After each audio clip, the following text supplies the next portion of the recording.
ایک ہمارے بھائی ہیں، انہوں نے واٹس ایپ پہ بھیجا ہے، اگر آپ اجازت دیں تو میں واٹس ایپ سے ہی پڑھ دیتا ہوں ان کا سوال۔ وہ کہتے ہیں کہ اللہ فرما رہا ہے کہ میں نے قوم سمود کو ہلاک کر دیا، قوم عاد کو جھکڑ والی آندھی سے تباہ کر دیا، قوم لوط کو الٹا کر پتھروں کی بارش کر دی، قوم شعیب کو برباد کر دیا، قوم نوح کو سیلاب سے ڈبو دیا، فرعون، حامان، قارون، نمرود کو عبرت بنا دیا۔ لیکن مسلمان سب غلط کام کر کے بھی مطمئن ہے کہ اللہ نے ہمیں کچھ نہیں کہنا اور ہمیں جنت دینی ہے، تو پھر اتنے انبیاء کے واقعات بیان کرنے کا آخر کیا مقصد ہے؟ یہ اکثر لوگ اس بارے میں بات کرتے ہیں، وہ کہتے ہیں کہ پہلی جو قومیں ہیں ان میں کوئی ایک برائی ہوتی تھی تو ان کو تباہ و برباد کر دیا جاتا تھا۔ حضرت شعیب السلام کی قوم کم ناپتول میں کمی کا شکار تھی تو ان کو تباہ کر دیا گیا۔ اس طرح باقی قومیں جو ہیں، ایک قوم سمود، قوم لوط، تو کہتے ہیں کہ یہ جو ہے آپ میں تو یہ ساری برائیاں ہیں اور پھر بھی آپ یہ توقع کر کے بیٹھے ہوئے ہیں کہ آپ کی بخشش ہو جائے گی، شفاعت ہو جائے گی، کچھ نہیں کہا جائے گا آپ کو۔ ایسے بات یہ ہے کہ جو کویشچن ہے، یہ کویشچن کرنے والے صاحب کو یہ اندازہ نہیں ہے کہ وہ قومیں صرف کم ناپ تول کی وجہ سے نہیں تباہ ہوئی، وہ قومیں اس وجہ سے بھی تباہ ہیں کہ انہوں نے انبیاء کا انکار کیا۔ کیا کہا؟ کہ انہوں نے حضرت شعیب علیہ السلام کا انکار کر دیا، یعنی کہ انہوں نے کہا کہ ہم نہیں مانتے کہ تم خدا کے نبی ہو، یعنی اگر وہ نبوت اترتی تو کسی بڑے سردار کے پاس اترتی۔ تو بات یہ ہے، نبی کا انکار کرنا جو ہے نا، وہ سب سے ورسٹ جو ہے ایک اور رب تعالیٰ کی نگاہ میں کرائم ہے، اور اس کے مقابلے میں جو باقی برائیاں اس کے مقابلے میں کم ہوتی ہیں، یعنی کہ یہ ایک بڑا امپورٹنٹ پوائنٹ ہے۔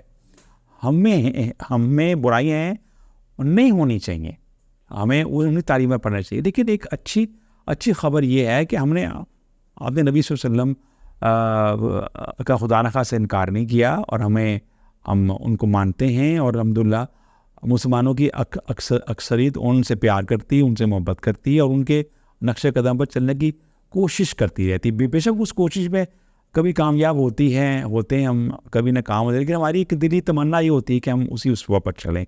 تو بات یہ ہے کہ باغی میں اور گناہ گار میں فرق ہوتا ہے۔ وہ قوم اصل میں باغی قومیں بھی تھیں نا، کہ انہوں نے نبیوں کا انکار کیا۔ وہ تو جو ہے جو سوشل برائیاں ہیں وہ تو اپنی جگہ پر ہیں، وہ جو ہے آپ لوگ لا سے تعلق ہے آپ کا، آپ اکثر جانتے جب بہت سے کرائم ہوں کسی کے، تو وہ بس صرف سزا کسی ایک ہی کرائم میں دی جاتی ہے اور ڈاکومنٹ ایک کر دیا جاتا ہے۔ تو وہ بات یہ ہے کہ اس میں بہت زیادہ فرق ہے۔ تو اس وجہ سے ہمیں صرف وہ ظاہری اعمال ہی کی بنیاد پر نہ اپنی قوم کو لعن طعن کرتے رہا کریں۔ اس میں بہت سے مثبت لوگ ہیں، اگر معاشرہ قائم ہے تو بہت سے اچھے بے لوث لوگ ابھی تک موجود ہیں، بہت سے لوگ ہیں جو دیانتداری سے کام کر رہے ہیں، بہت سے لوگ ہیں جو جیب نہیں کاٹ رہے بلکہ گرا ہوا پرس واپس کر دیتے ہیں، بہت سے لوگ ہیں جو لوگوں کو کھانا کھلا رہے ہیں، جو بے سہارا لوگوں کا سہارا بنے ہوئے ہیں۔ تو یہاں پہ بڑے بڑے اچھے لوگ بھی موجود ہیں، ان اچھے لوگوں کی طرف بھی ذرا فوکس کیا کریں۔ آپ لوگ صرف اخبار پڑھتے ہیں، میڈیا پڑھتے ہیں، اور اس میں کرائم رپورٹر نے خبریں لکھی ہوتی ہیں کرائم کی، اور اس میں جو ہے نا وہ جیب کاٹنے والوں کی تو خبریں ہوتی ہیں، لیکن وہ اس چوکیدار کی بالکل نہیں خبر ہوتی کہ جس سے نا کسی کا پرس واپس بھی کیا ہے، کسی نے گمشدہ بچے کو گھر پہ پہنچایا کسی نے۔ تو یہ اصل میں بات یہ ہے کہ اس طرح یہ اسٹریٹ فارورڈ ہو کر اپنا تقابل یوں نہیں کرنا چاہیے۔ دوسری چیز یہ ہے، جہاں تک شفاعت کی بات ہے، اور شفاعت کا ایک رول ہے اس میں، دیکھیے اگر آپ جو ہے رسالت پر ایمان رکھتے ہیں تو پھر آپ کو شفاعت کے اوپر بھی ایمان رکھنا چاہیے، اور اگر ہمارا شفاعت پر اعتبار ہے تو یہ اس شفاعت پر اعتبار ہمیں زیادہ دیر تک گناہ میں مصروف نہیں رکھ سکے گا۔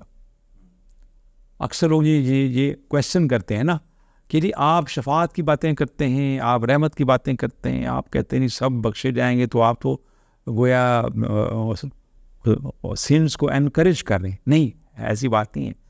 جب آپ کسی کو گھر بلا لیتے ہیں نا، رحمت گاہ میں داخل کر لیتے ہیں، تو وہ گناہ کرنے کے قابل ہی نہیں رہتا. جب آپ کسی کو مسجد میں لے آئے گھیر کر، تو وہ بیچارہ کہاں گناہ کرنے کے قابل رہے گا. تو یہ آپ یہ جو اگر ہم شفاعت کے سرکل میں اپنے آپ کو، اپنے شعور کو داخل کیا ہوا ہے، تو اس شعور نے، اس یقین نے ہمیں بہت سے گناہوں سے بچایا بھی ہوا ہے. ہم بہت سے گناہ سے بھی نہیں کرتے کہ ہم قیامت کے روز اپنے رسول صلی اللہ علیہ وسلم کو کیا منہ دکھائیں گے. یعنی جب شفاعت کی باری آئے گی تو ہم کس منہ سے شفاعت کے طلبگار ہوں گے. یہ بھی تو ایک فیکٹر ہے نا، ایک چیز. تو یہ بات اصل میں بہت واضح ہے. گناہ گار کی گناہ کی بخشش ہو جاتی ہے، باغی کی بغاوت کی بخشش نہیں ہوتی. بغاوت جو ہوتی ہے یہ قابل سزا ہوتی ہے، اور جو گناہ ہوتا ہے یا کوئی جرم ہوتا ہے یہ